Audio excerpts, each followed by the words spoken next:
Okay, here we are on part 3 of 4 of this video series about the pivotal verse and the pivotal chapter of the pivotal book in the New Testament. And we've talked in the previous 2 sessions about the fact that the book of Acts is the pivotal book in the New Testament. And of course, the New Testament itself is pivotal to the whole Bible. And it's the key. And the pivotal chapter in the book of Acts is the 2nd chapter, because that is when the gospel was first preached. Preached meaning to proclaim. Preaching is proclaiming, teaching is explaining. So the gospel is first proclaimed, announced, and then the apostles come back behind that and then explain it. So what we see in Acts chapter 2 is the first time the gospel had been preached. Jesus had ascended into heaven about 50 days before that. He spent 40 days on earth teaching his disciples about himself and the kingdom of God, who he was, and how all the prophecies fit together. If you've read the Gospels, you know that the apostles were often confused by Jesus, exactly who he was and what he was doing and where things were going. I think fundamentally what tied them all together was that they believed he was from God, at first a prophet, and then they saw him as the Messiah. So they believed he was from God. They also believed that he was a descendant of David. They knew he was a descendant of David because the people back then, they could trace their bloodlines that far back, and they had the Bible to keep up with a lot of that. And they knew that he could perform these miracles. That's how they knew he was from God.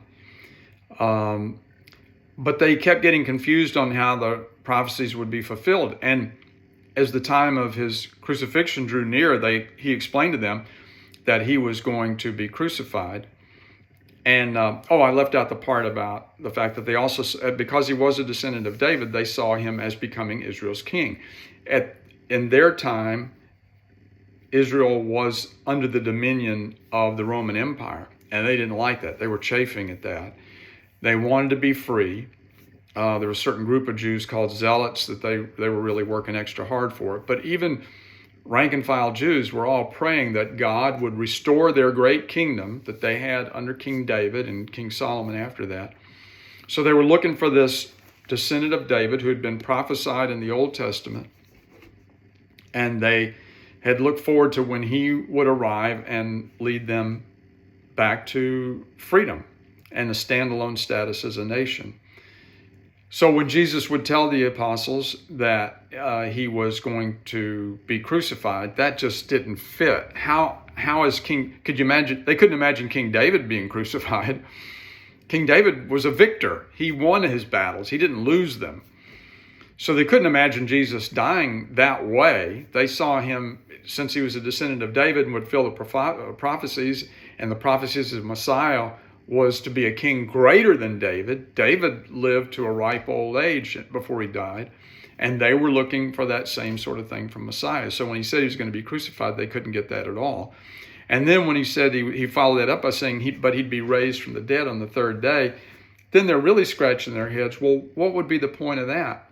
Because the only people they had heard from the Bible, then the Old Testament, there had been people raised from the dead, like Elijah did it and Elisha did it.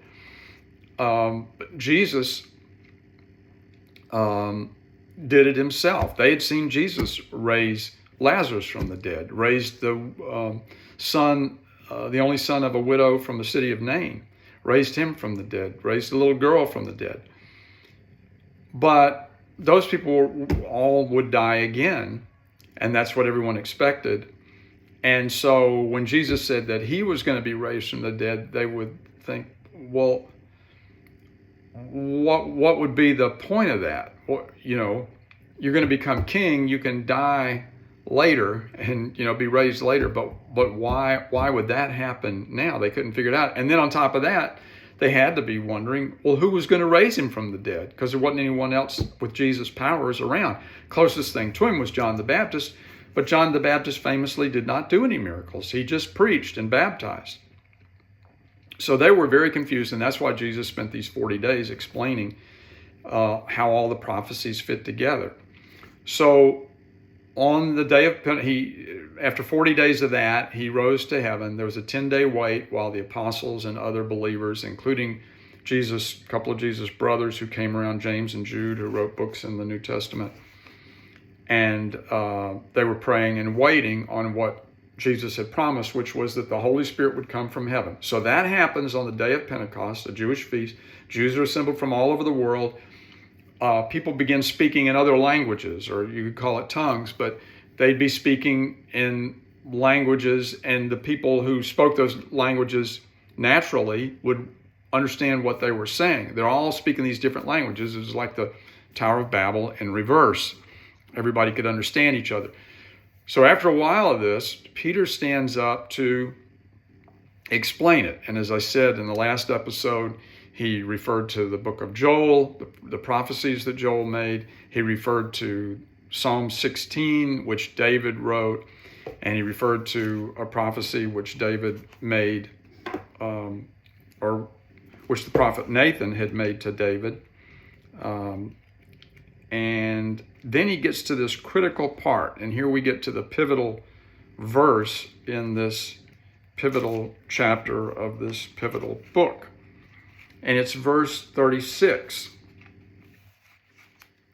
This is the conclusion of Peter's remarks, or his sermon, or his message, proclamation, whatever you want to call it, that Luke recorded. It says, and who Luke got it from, we don't know. We don't have reason to believe that Luke was there that day, although he could have been, but we don't. There's nothing that would point to that. But Luke says at the beginning of his gospel, the gospel that bears his name, that he has written this gospel based on the accounts he's gathered from people who were eyewitnesses. So Luke is writing this down based on what witnesses had reported to him. So here's the conclusion of his message. Therefore, in other words, everything, whenever you see a therefore in the Bible, as they say, you ought to try to figure out what it's there for. And what this therefore is there for is to conclude, to draw the conclusion on all that Peter has said about Jesus, this Jesus that many of them knew, but not all of them.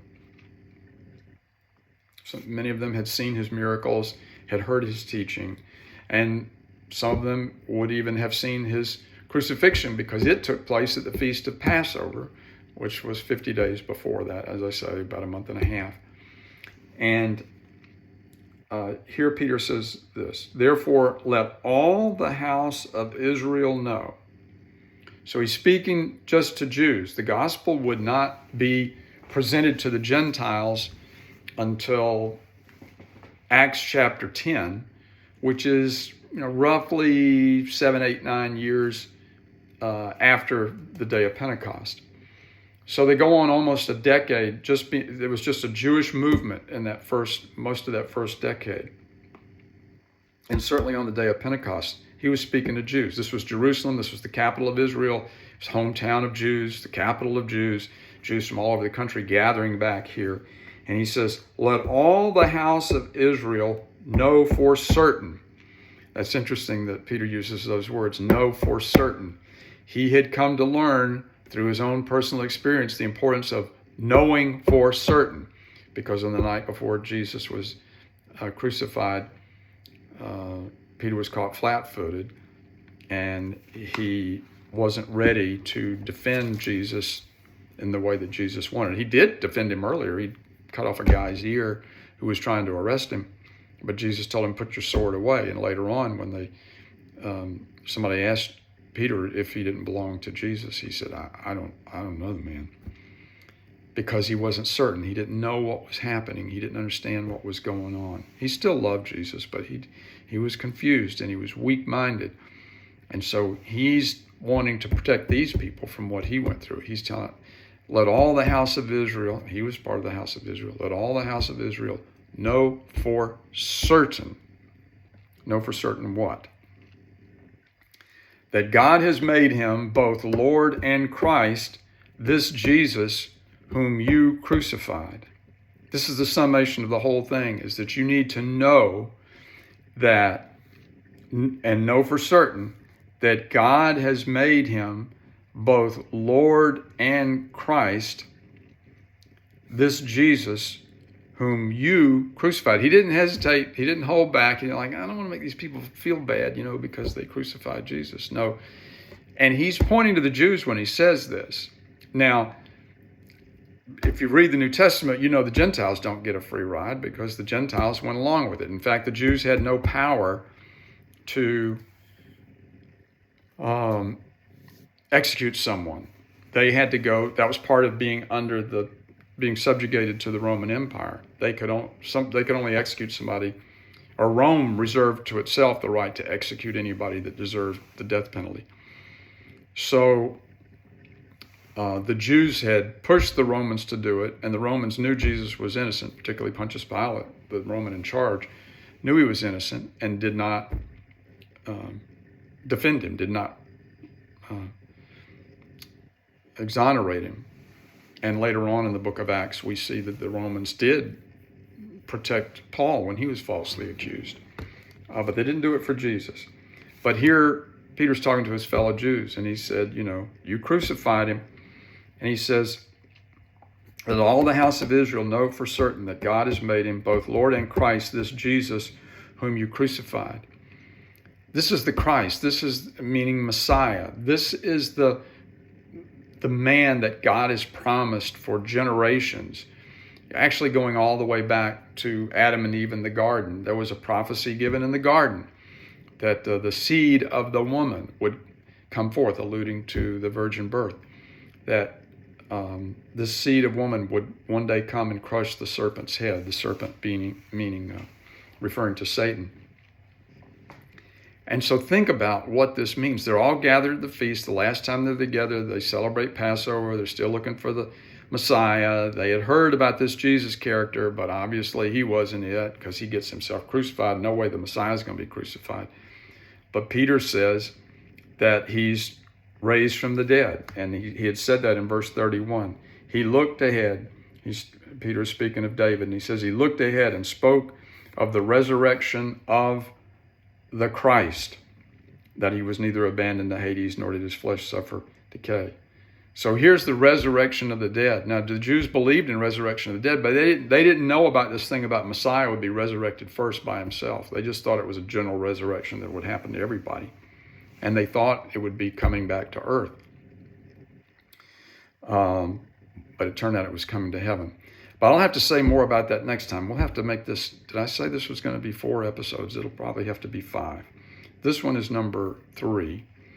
And so we'll stop here because there's more to see in this verse. I mean, it's a big, big deal, what I just mentioned, that Peter is telling them the Christ has been executed and raised from the dead. And God wasn't caught off guard. This was God's plan A.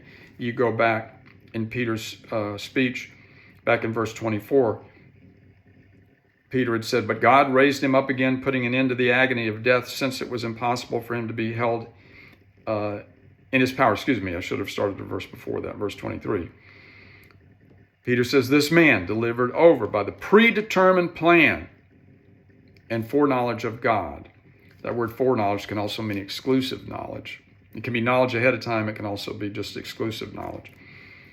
It was the predetermined plan and exclusive and known ahead of time knowledge of God. So he's telling them, don't feel bad about the crucifixion. God knew you were going to do it. And he's just going to use your evil for good, like we know as Jews he's always been doing. But there's more to say about this verse, and I'll do that next time. But in the meantime, that's pretty neat to reflect on that right there, just what that must have been like at that moment when those people heard those words from Peter. God bless you.